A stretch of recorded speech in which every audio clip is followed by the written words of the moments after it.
افغان لوبډله به په راتلونکو څو ورځو کې سریلانکا ته ولاړه شي. سلام او ښې چارې د افغان پلس چینل مینوالو ته ښه راغلاست وایم. د یوه شمېر له مخې د افغان کرکټ ملي لوبډله سره له 21 لوبغاړو سره سریلانکا ته روانېږي. په دغه لوبډله کې احتیاطي لوبغاړي او همچنان اعتراض شوي لوبغاړي هم شامل دي چې د ځینو په حواله دغه لوبغاړي باید په دغه لوبډله کې نه وای شامل. افغانستان کرکټ ملي لوبډله پاکستان سره د لوبو لپاره سریلانکا ته روانېږي. همدارنګه ویل کېږي د معترضو لوبغاړو د فشارونو سره سره دغه لوبډله سریلانکا ته روانېږي. په وروستیو کې داسې هم ویل کېدل چې حضرت الله زازی او نور علي زدران به هم له ملي لوبډلې سره یوځای شي، خو دغه پریکړه ترسره نه شوه.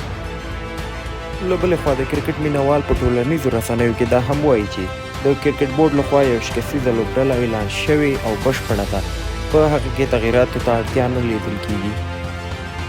دا چې د کرکټ بورډ لخوا یو شکستیزه لوبډله اعلانېدل کوم تغییر ته اړتیا لري او که نه لري، په دې هکله مو خپل نظر را سره شریک کړئ. تر بیا ښې چارې.